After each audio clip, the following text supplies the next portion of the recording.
Right. Well, I'm not even going to get into what he said. I just went to Google Earth to take still shots of images that were photographed by those Google Earth vehicles, I guess, just so I could show them to him and say, okay, well, where were you at this time when you said you saw this, etc.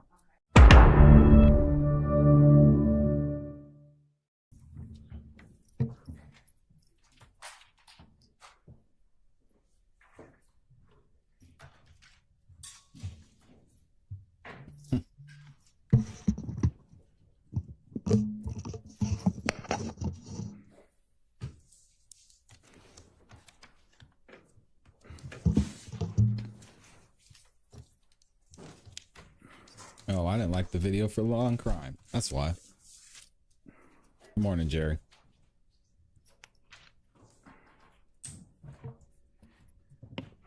Good morning, CDA Sprinkle. Good morning.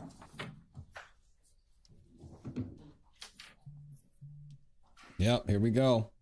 Thank you to all the super chats. I'll be reading them shortly. When we broke on yesterday, I believe that the last question that I asked you was how it was that you went about targeting what phone numbers, for instance, to listen to when you are investigating or conducting an independent investigation of unindicted cases that you receive from law enforcement. Would you explain to the jury how you go about doing that? Well, I think he already answered that question yesterday. I think that there was the objection at the end of the day.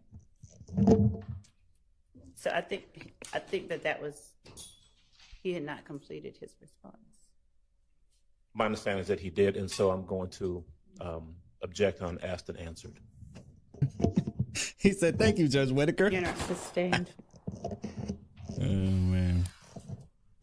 Mr. Sprinkle, where is it that you get the information from regarding what numbers to look for in Securus as you began to look into how to make your decisions in investigating independently cases that you receive? Well, there's a few areas. The first is looking at the numbers that the inmate called and running each number individually to see which numbers the inmate actually called versus which numbers another inmate called using that inmate's pen. That's the primary way. And if you slow down just a little bit. All right. Yeah, he's getting all excited. Relax, but the other brother. way is I would, if I had, for example, from intelligence that's gathered during the investigation, for example, if cell phone records were obtained by the investigator or by me, however they were obtained, I'll go through, for one of the parties involved in the case, I'll go through them and I'll generate a list of phone numbers from those phone records. And what I'm trying to do there is run every phone number that occurs in a party of interest phone records through the jail call system. Because I'm not oftentimes just looking for phone calls from people that have been actually charged with the crime. I'm also looking for phone calls from people that may know something about the crime and that those phone calls are placed to those people in close temporal proximity to the homicide or event that I'm interested in. And how, when you speak about the fact that there are some calls that are made off pin and some calls that are not, how do you determine when a call is made by a person that you are actually seeking to gain information from? There's a number of factors that go into that. One of the most basic and easiest to explain would be I just recognize the voice. If we're talking about the inmate, like if I want to verify that it is in fact an inmate that I'm interested in that's placing the call, then I just develop a familiarity with their voice through various means. Wherever I can find a known exemplar of their voice, then I listen to that and I learn their accent and the tone and tenor of their voice. And that based on a few other things. That's a like, terrible for example, system. how often the inmate customarily calls this number. If I know that that number belongs to somebody that's a close family member or friend of the inmate, then that's another thing that is kind of an indicia of reliability that is in fact the inmate that's calling that number. But I think the primary thing is just knowing their voice. Nah, man, that's some BS. You know how many times I have a lot of sisters. You know how many times one of my sisters calls me on the phone and I say, "Hey, sister A," and she's like, "No, this is sister B." Like what is this BS? He said he can recognize people's voices. Nah, come on, man. Y'all rocking with that? I don't know. Maybe he's just that good. He seems like he knows what he's doing. And I wish Is it a common practice to, once you have done these things that you've described for the jury, for you to then talking about? Talk to people that have And I not have been an excellent identified? ear, by the way. No. I couldn't hear what you said because y'all were both saying something at the same time. Objection, what? Leading, Your Honor. I'm not saying he can't do it. I'm just saying the system seems extremely flawed. Is it a common practice for you, once you have done all these things that you have described for the jury, for you to talk to people or endeavor to talk to people that have not previously He's a voice been a expert. part of the case file? Yes. Now, when you do that, is that something you do alone, or do you do it with the lead detective or your investigator, or a combination? A combination. Okay. How often is it that you have actually found people that you had not previously identified as a part of the case file, that were people you sought to obtain information from to further investigate a case? I'm going to object How as to often? relevance, Your Honor. Sustained. He's a voice expert. Who said that? That When was you funny. actually do Sheila. locate a person and go and talk to them, do you put that in some kind of memorandum or recording that you preserve to provide to the defense? Generally, if not invariably and always, I at the very least record the interview unless it occurred in such a circumstance where that was not possible, such as at random and it was unplanned. But if it's an interview where that I'm actually planning, then I would audio record the interview, unless I don't believe I've ever actually had an occasion where the audio recorder failed. So I wouldn't even say barring the unforeseen, like the audio recorder failing. So yes, I would always record it. And do you also provide supplements to the case file that you receive from the police? Yeah, not in Yeah. every case, but particularly if it was a case in which I did a lot of extra investigation, then I would write a supplement usually. When do you do what you just described are called extra investigation? In what circumstances would you do what you call extra? Oh, my bad, y'all. I pressed the wrong And button. you can explain to the jury. Am I? Investigation. In what circumstances would you do what you call extra investigation?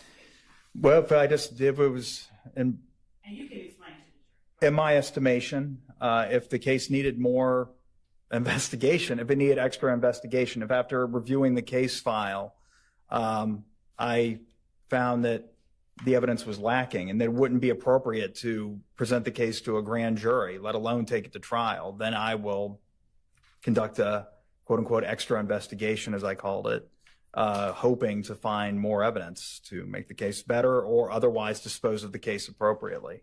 Now, let me ask you this. What about people that have already been interviewed by law enforcement? Do you ever go out and interview those persons after receiving a case file? Your Honor, I'm going to object again as to relevance.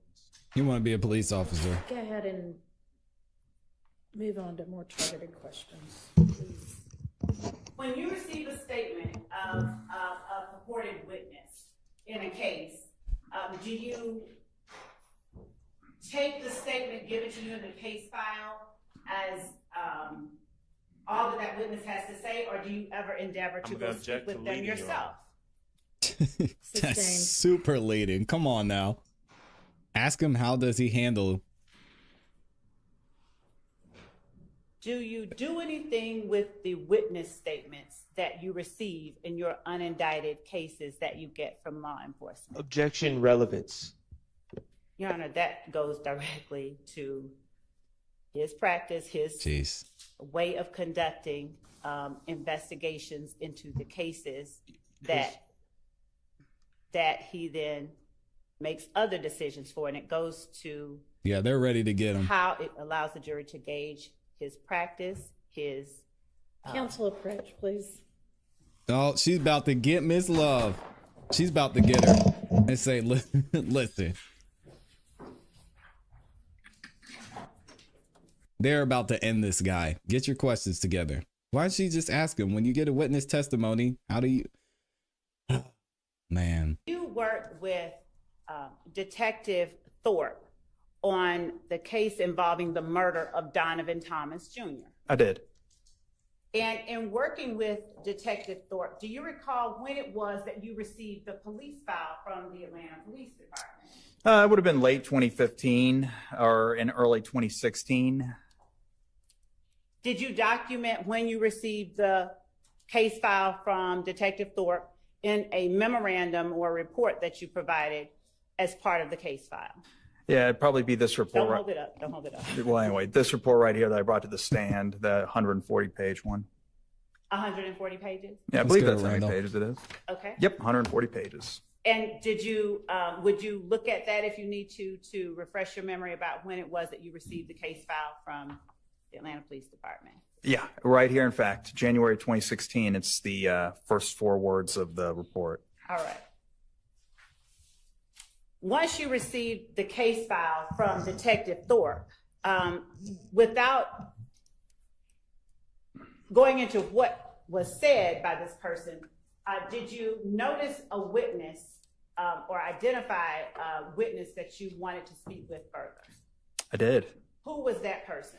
Spencer Wright, a.k.a. Nicholas Robinson. All right. Now, Spencer Wright or Nicholas Robinson, first of all, why are you saying AKA Nicholas Robinson? Because Intelligent.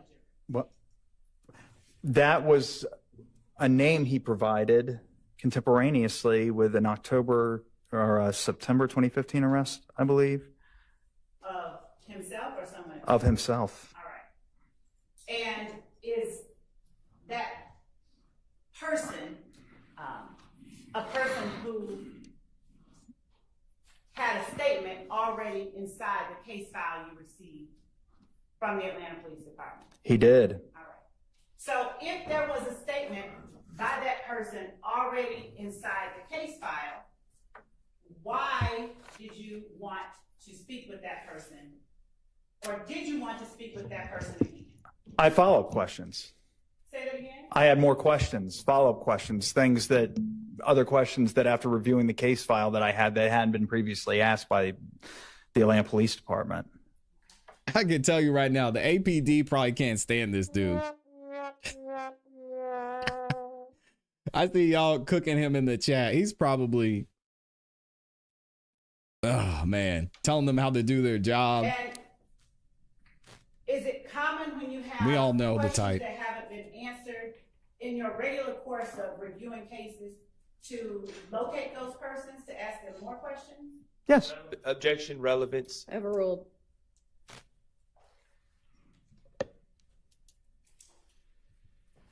How did you locate Spencer Robinson, aka Nicholas Wright? Spencer Wright was Spencer Wright, aka Nicholas Robinson. Spencer Wright was an inmate at the Atlanta City Jail, located next door to the public safety headquarters at 226 Peachtree Street, which is like 2 blocks away. How did you find out that that's where he was? Well, I don't recall exactly. I knew that that's where they housed him after he was arrested in October of 2015. Somebody told me, I'm sure that that's where he was, or my investigator found that's where he was. At any rate, that's where he was when I wanted to interview him. He said, Now, my at the time investigator. that you received the case file from Detective Thorpe, had there That's been funny. had there been arrest warrants taken out for individuals? Yes. Mm-hmm. Who were the arrest warrants taken out for at the time that you received the case file? Kenneth Copeland, Antonio Sledge, Demiki Garlington, and Shannon Jackson. Shannon Jackson, does he have any other name? Shannon Stillwell.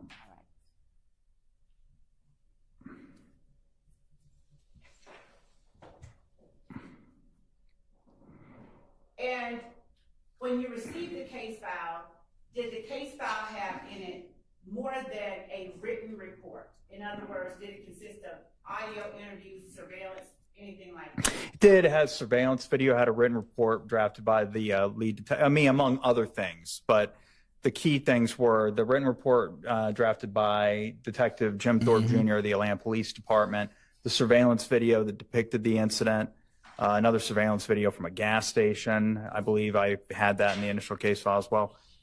Crime scene photos, I believe, may have been in there, although I do recall obtaining more some point later. But and audio from interviews, some cell phone records. I don't recall every single thing that I had. I didn't obtain the entire case file immediately because I recall throughout the course of my work on this case, consulting with other investigators with APD and obtaining little pieces of the case file as I went along. But Hold up, stop. yeah. All right. He gets excited. So He wants his own would you special. back up, and I'll use one of my colleagues' words, and unpack what you just said a little bit for the jury. Regarding the murder of Donovan Thomas, I had audio interviews from some of the people that, if not all of them, that Detective Thorpe interviewed as part of his investigation and his report and surveillance video. All right. And so slowing down a little bit, you said you did not have all of the case file, that you got other information from other investigators? Well, I guess it's how you define case file. I had what Detective Thorpe provided me, Okay. but there were other investigators at APD that had been working on this matter. And so And were those other investigators, the information you sought to get from them, were they not in or part of the file Detective Thorpe gave to you? right, I remember in particular, there was a lot of cell phone records that I obtained from another investigator that I did not obtain from Detective Thorpe. And that specifically when I say another investigator, I'm talking about Tyrone Dennis. Okay.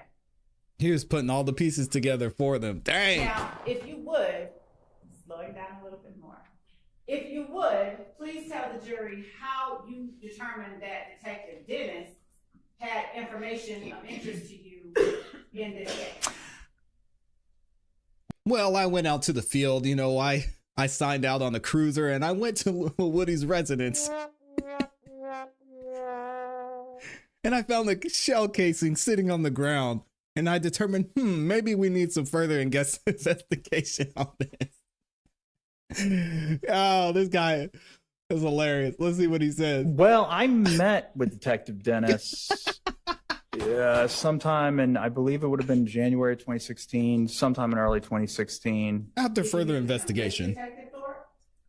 No, I believe it was Detective Dennis and Lakia Gaither, and I met them at the Atlanta Police Department's Public Safety Headquarters in a large conference room. Okay. Okay. Pause. I called a meeting with the So- entire department. When you first got this particular case with the individuals listed that you just named, for whom warrants had been taken out, did you follow the same procedure that you described yesterday for the jury to gain additional information Yes, in order to assess the case? yes. Was there anything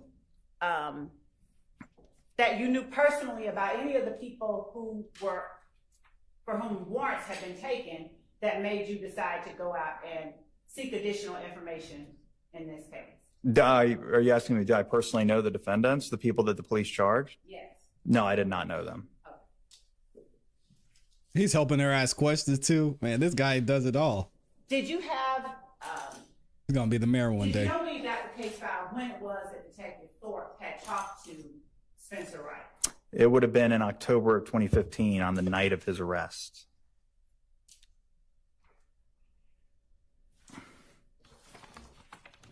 And did you have, as part of your case file, information that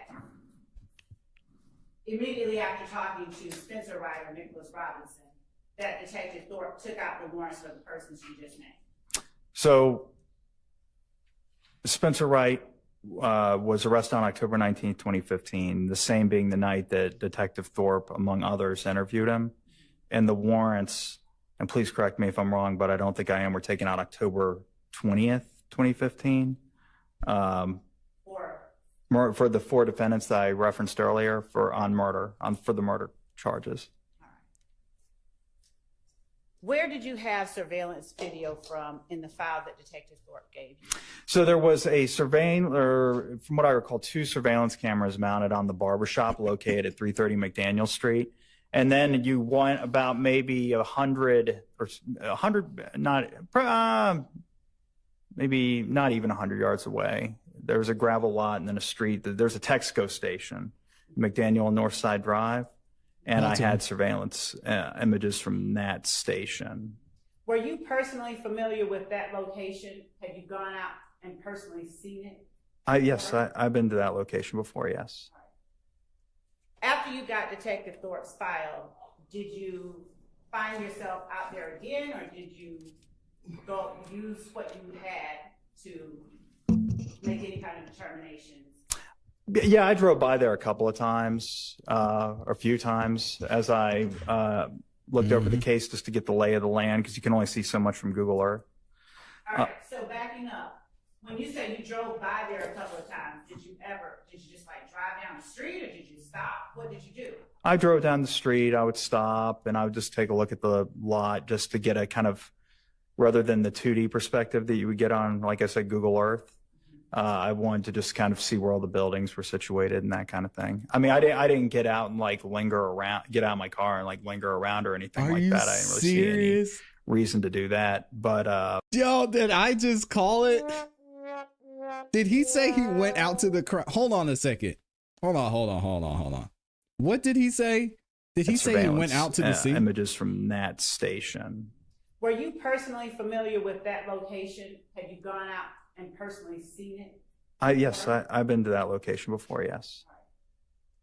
After you got Detective Thorpe's file, did you find yourself out there again, or did you go use what you had to make any kind of determinations?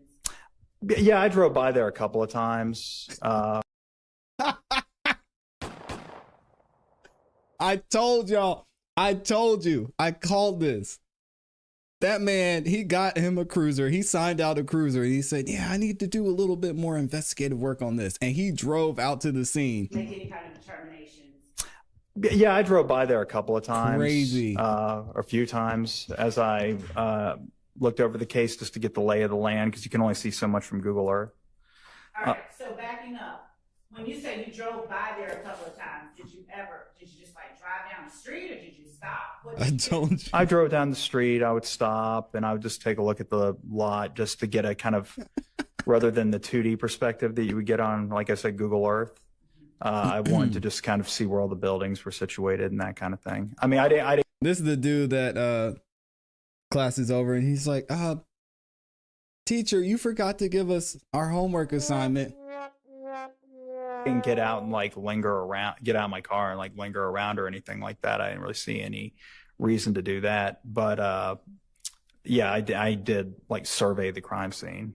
Why did you do that? Why did you go out there if you already had the surveillance footage? I didn't get out. Again, just to, because it's one thing to look at a scene on a screen where you can get some three-dimensional perspective from the images. It's quite another to actually be at the scene and not be staring at it in 2 dimensions from a computer screen. You know, you get to see, you know, where somebody's view would be obstructed depending on where they were standing and that kind of thing. This guy's super involved in this investigation. Is that the only thing that you get of value by going out to a scene after you get a police file? Like, yeah. Where somebody's view would be obstructed, you're allowed to tell the jury what value you gained from going out to the scene. Well, I mean, it's just important to see where the crime actually occurred. Sometimes, particularly if it's like in an apartment complex, you know, going out to the scene, you can do a witness canvas, start knocking on doors. Did you do that? Have you done that? I have. I didn't do it in this case because this occurred on a public thoroughfare. Okay. But yeah, anywhere where there's a homicide, where there's a lot of people, like pretty much an apartment complex or a neighborhood, I found that can be beneficial. All right. Did you also mention Google Earth earlier? I did. Why did you mention mention Google Earth? Well, Google Earth, In this specific case, I went to Google Earth because I did eventually end up interviewing Spencer Wright myself. Without talking about what he said. Right. And right. Well, I'm not even going to get into what he said. I just went to Google Earth to to take still shots of images that were photographed by those Google Earth vehicles, I guess, just so I could show them to him and say, okay, well, where were you at this time when you said you saw this, et cetera. And had he said those things previously in his interview with Detective Thorpe? Had he given the information of where you were at this particular time? Without saying where he was, had he given that? He offered a verbal description of where he was. Did you capture whatever it was that he said verbally in the Google Earth photos that you then chose to show to him? Objection, Your Honor. Hearsay. Objection, what? Hearsay, Your Honor. Did he verify when the Google Earth images were taken? After listening I would hope to so. Detective Thorpe's interview with Spencer Wright, did you attempt to find on Google Earth where it was that he was located? I did. Were you able to locate an area that coincided with or matched the area he described being in? Your Honor, I'm going to object to any reference to statements made by this witness who's not testifying as hearsay. It's a good point. This witness is not going to tell the jury. First of all, we're not offering it for the truth of the matter asserted. We're offering it to allow the jury to see what Mr. Sprinkle did in context. He located a certain area. Let's not say what he did. We need to hear that from the witness. Okay, so it's provided. Everald. Thank you. So. Yeah, he's the head of the HOA, That for sure. area, described by Mr. Wright on Google Maps. Yeah, I found an area that I believed he described, yes. And when were those Google Earth images taken?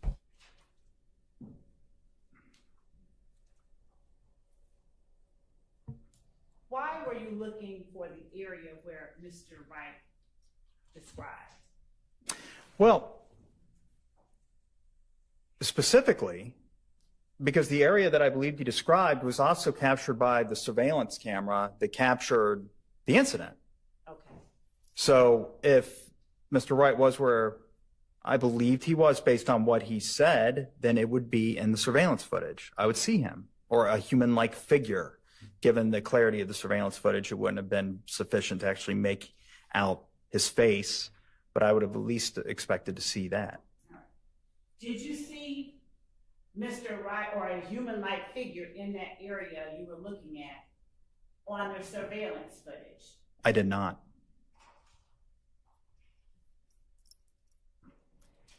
Did you fully capture that area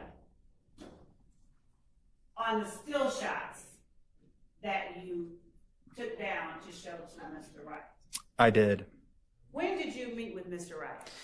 This would have been January 12th of 2016. Where did you meet with Mr. Wright? The Atlanta City Jail. They might. Now, John. was Mr. Wright being held on felony or misdemeanor charges? It's a probation violation on a felony case. He's got a great memory. Now, did you offer anything to Mr. Wright in exchange for him speaking with you? I didn't. Had, to your knowledge, anything been offered to Mr. Wright by your office in exchange for him speaking with you? Not to my knowledge. Was there any insinuation that you would lower his charges or drop his probation warrants? Not by me. Okay. Was there any made by anyone associated with you that you have any knowledge of? No, not to my knowledge. I have absolutely no information to indicate that that ever happened. Okay.